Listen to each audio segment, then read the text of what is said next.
हमने बैटिंग में I think कल का जो 1 घंटा और आज के शुरू के 1 घंटा उतना अच्छा नहीं खेले हम। आई थिंक टॉप ऑर्डर में जरूरी था कि 1 या 2 50 रन की पार्टनरशिप अगर होती तो बॉल हमने देखा कि एक बार 30-40 ओवर के बाद बॉल थोड़ा बैटिंग करने के लिए ईजी हो जाता, तो वही हमारी कोशिश थी। बट अनफॉर्चुनेटली आई थिंक ये फर्स्ट टाइम है कि हमारे टॉप ऑर्डर उतना अच्छा हमने परफॉर्म नहीं किया। बट होता है कभी कभी। बट जिस तरीके से हम फिर भी गेम में थे लास्ट तक, लग रहा था कि ऐसे कि 1-10 रन की यहाँ से और पार्टनरशिप, 1-10 रन की और पार्टनरशिप की हम मैच के बहुत क्लोज जा सकते हैं। और आई थिंक जिस हिसाब से जड्डू भाई ने और हमारे लोअर ऑर्डर ने बैटिंग की, तो I think it's a very proud effort from the team. Yes, I mean when Bumrah bhai and Jaddu bhai were batting, every 5 or 6 runs that we were scoring, we could see, there's pressure coming on them. Every 5-6 runs, and that's all it was.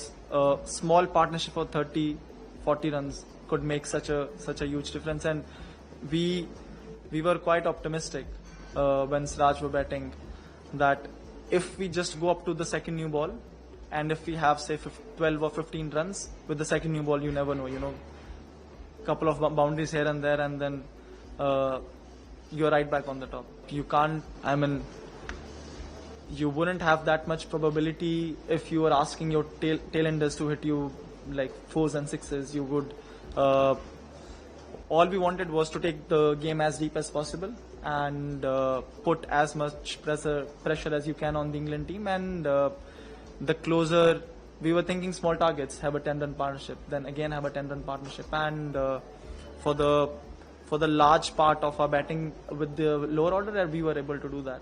5 minute कोई define नहीं कर सकते आपके 5 दिन की मेहनत। अगर मुझे मोमेंट्स देखनी हो तो वो मोमेंट आई थिंक मेरे टॉप 5 मोमेंट में भी नहीं आएगा। सबसे इम्पोर्टेंट मोमेंट हमारे लिए था जो ऋषभ का रनआउट। एक पॉइंट पे लग रहा था हमको कि हम 50 या 100 रन की लीड ले सकते हैं, और हमको पता था कि डे 5 पे इस विकेट पे बैटिंग करना उतना इजी नहीं होगा। तो जितनी लीड हमारे पास फर्स्ट इनिंग में आ जाती है उतना हमारे लिए अच्छा होगा। तो वो आई थिंक वो एक मोमेंट बहुत इंपॉर्टेंट था।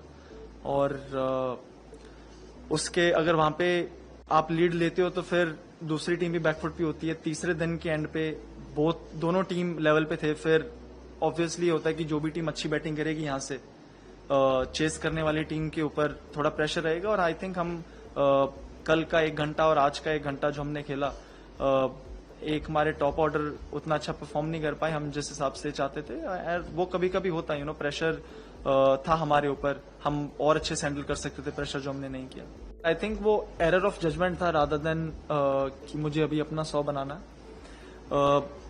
आई थिंक उन्होंने बात की होगी कि लंच से पहले मेरा 100 हो जाए तो अच्छा है, क्योंकि बैट्समैन भी थोड़ा प्रेशर फील करता है ऑब्वियसली 99 पे अगर कोई है। But at the end of the day वो उसको मैं पर्सनल नहीं मानूंगा कि उन्होंने अपने पर्सनल माइलस्टोन की वजह से वो रन आउट हुए। एरर ऑफ जजमेंट था, बिकॉज मारते ही कॉल ऋषभ ने की और डेंजर एंड एक्चुअली केएल भाई का था।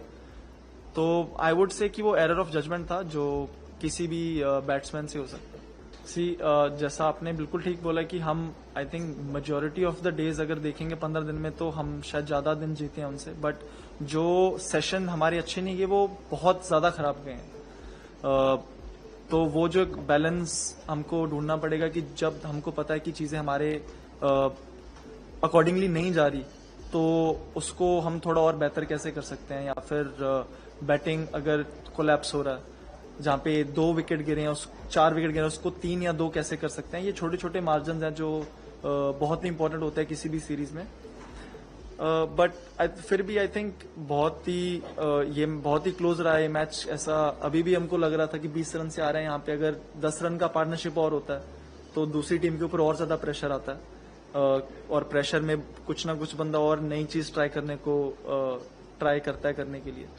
तो at the end of the day किसी बहुत 5 दिन के लिए आप खेले हो, इतने सारे सेशन में बहुत सारे छोटे छोटे मोमेंट रहते हैं कि ये थोड़ा और अच्छा कर सकते थे और अच्छा कर सकते थे। बट एज अ होल अगर आप मैच को देखिए तो आई थिंक बहुत ही like I'm very proud of the effort that we put in. Like you said, he is one of the most valuable player. I think the experience that he brings in, the skill set that he brings with his bowling, batting and fielding is someone that he's someone that is very rare and hard to find, and the kind of composure that he showed today, it was just tremendous to watch. I think batting with the lower order of the tail has been one of the things that we spoke about in the previous two matches, that our lower order of the tail hasn't been contributing as much, but I think the character and the courage that they showed was tremendous.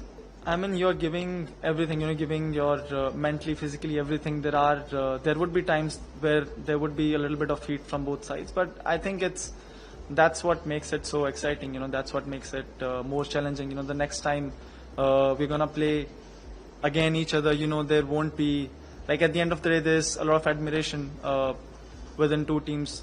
Both the teams try their best to be able to win a match and perform, to be able to win their team. They try their best, and there can be moments where there would be some kind of a heat. You're in the moment, you're trying everything to be able to do whatever it takes to make your team win. And I think it happens in a game of cricket, and that's what makes it more exciting.